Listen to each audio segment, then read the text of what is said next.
So I'm here to talk about building the next generation of strategic communicators across social justice, right? Communication strategists. I'm not talking about staff and professionals. I'm talking about strategists who come from movements and move us all forward, okay? But before I talk about next generation, I have to talk about the people who've come before.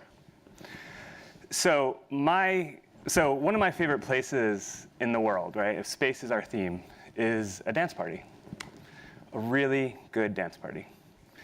And my twin brother, Vivian Forevermore, you can clap because she's gorgeous. My twin brother, Vivian Forevermore, teaches me that a good dance party is not about just scamming on that cutie across the room, or your latest and greatest outfit, or the really cheap well drinks, right? A good dance party out there on the floor with that bass and that flashing lights, you can find freedom. You can find freedom for a song. And you can find freedom for the whole night sometimes, until you and your friends stumble out of the club into the dawn.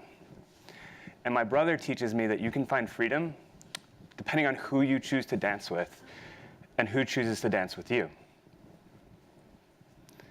So, there we go. So some of you may know Mervyn Marcano. Some of you may not, but you definitely know his work. So I was lucky enough to meet Mervyn on a phone call with a handful of comms nerds trying to figure out how to support the amazing rebellion happening in Ferguson. Trying to figure out how to use our connections and expertise to help shift the media narrative towards one of freedom and justice and towards one of Black Lives Matter. And so Mervyn, drawing on his many years of experience, he went down to Ferguson and he walked alongside people. And he slowly built relationships. And then for the next several years, he traveled the country supporting the movement for Black lives. And what Mervyn teaches us about strategic communications, like all movement building, is that it can only travel at the speed of trust. And trust isn't something that is taken, right? It's not something that you can expect. Trust is something that you have to earn and can only be given, right? Trust is both the destination and the path that we take to get there. So back when I was a baby activist, before the internet, and a photocopy machine and a fax machine was all I needed to do communications work, I met Nisha. And so Nisha Anand taught me the finer points of nonviolent direct action. And so for those of you who don't know what that is, it means going limp when the cops grab you at a protest. It means wearing your message on your shirt, so when the photographers come, it gets in the paper, because there were papers back then. Oh. Papers, right. But Nisha taught me something else that's really, really important. She taught me about righteousness. So being a white guy, I'm super familiar with self-righteousness. Right? That deep, unfounded belief that no matter what I say, in any moment, it is correct. But Nisha's righteousness requires something very different from us. It requires vulnerability and moral action. And it is within taking that moral action that you will make real risks and take real risky actions, and you will make real mistakes. But when we're focused on the vulnerability of righteousness, those mistakes allow us to learn and continue to be righteous as we move forward.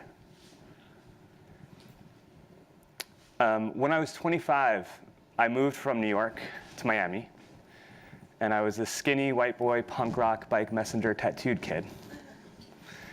And I went to the Miami Workers Center, and I walked into the room the first day of the internship, the luncheon, and I was surrounded by these church leaders and these labor organizers and these teachers and these nurses, right?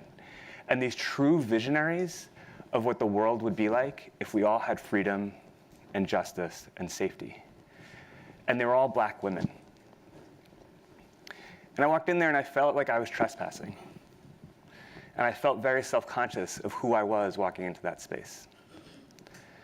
And up walked Miss Mary Alice Wadley from Why Not, Mississippi, and she said, "Can you go get me a cup of coffee?" And I was like, "Yep." And I ran to the kitchen and I grabbed 2 mugs. And that started a summers-long conversation with Miss Mary Wadley. And we talked about her beautiful children and her inspiring grandchildren. We talked about her being the first union shop steward in the state of Florida when SEIU started organizing here, right?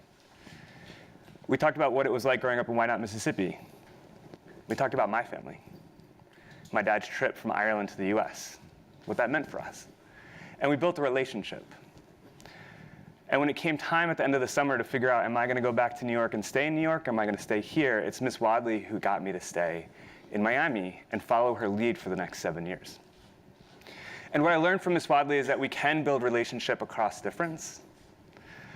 But to be really clear and to honor Miss Wadley's memory and who she was as a leader, we're not talking about some kumbaya, colorblind, we are all one kind of bullshit relationship.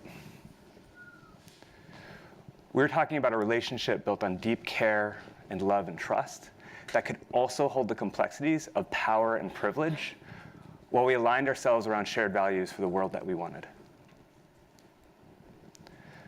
So I have to talk about these people when I come up here on this stage, right? It would be easy to think I'm just validating myself.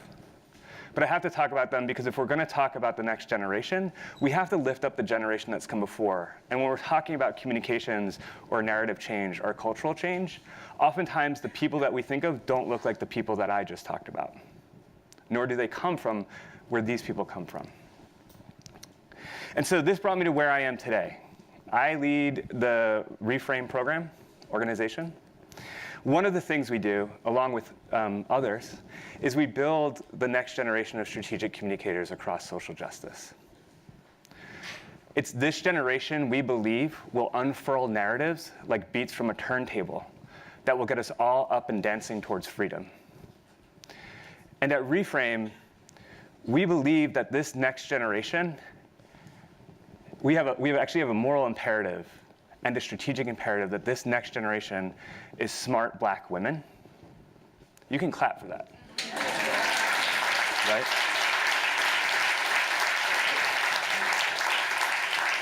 We believe that this next generation must have fierce, queer Latinas. It must have creative working class black men, right? It will have smart white women. It will have inspiring Filipinas. It'll have powerful trans people. And it'll include some white folks. But they will all white men, and it will all be aligned around a vision of the world where the slamming of prison doors is ash on our tongue. Right? Where sexual abuse and sexual assault is a horrid memory of a times past when power was all wrong. And where the cracking of the earth for oil is a bodily nightmare that would wake adults from sleep. Okay? And so at ReFrame, we bring together amazing and inspiring grassroots strategists and communicators and narrative shift people like Abril from Lucha, who's here in this room. You can clap for her.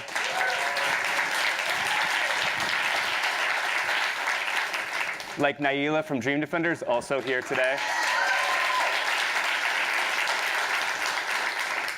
Like Jacob from Narrative Initiative, give it up. And like Beulah from Power.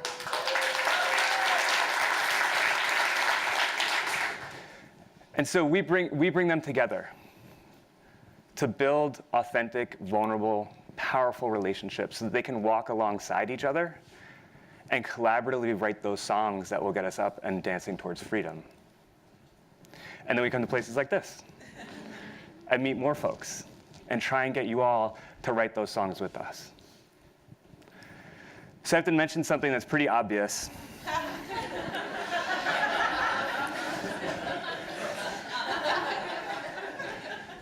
I'm the white guy on stage. I'm talking about race and gender and the next generation. And it's uncomfortable for me.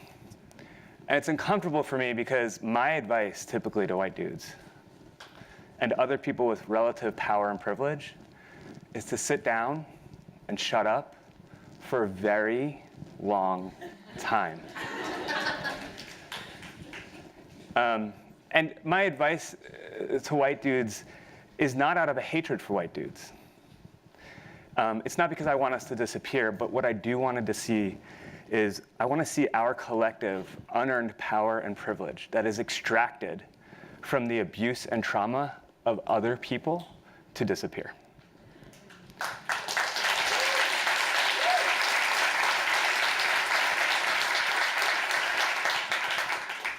And so I believe in a world of power with as opposed to a world of power over.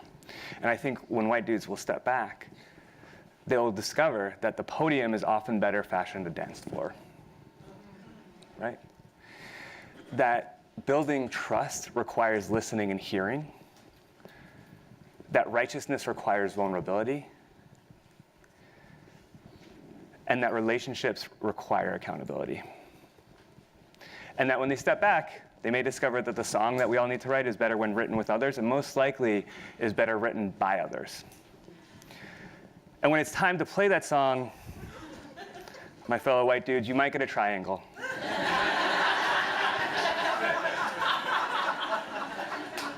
And my advice to you is revel in the glory of being a small part of that song. So before I close, I have to talk about one more person. Jen Soriano is the co-founder of ReFrame, but she is also an amazing artist. She sings heart-rending songs. She writes essays that make lateral leaps between biology and spirit and psychology and art. And she is a mother to a really awesome little kid. And so when we started ReFrame, Jen said to me, Joseph, you're the white guy. Play your role. Put on a tie, walk into the glass-fronted foundation buildings in New York City, and raise the money for the next generation of strategic communicators that we want to build, and raise the resources so that they can continue to do that inspiring work. But Jen also teaches us something else from her life. Jen teaches us that you can't just play one role. You can't play the role that is only meted out to you by your power and privilege. You can't play the role that is only meted out by oppression. You actually have to lean into your strengths and your righteousness. You might get a triangle. You might get a tuba. Maybe you get some turntables or a trumpet. But you have to play many powerful roles. And so I'm here today asking you all to actually join us in building this next generation, no matter where you are, right? I want you all to go back home, wherever you are, doing this amazing work that you do. And I want you to lean way in to building trust, to being righteous and taking risks and making mistakes, and to building authentic and accountable relationships so that you will be someone else's lineage of that next generation. And if you take that, then I invite you to actually dance with me. And we can find freedom in at least one song, if not all night. Thank you.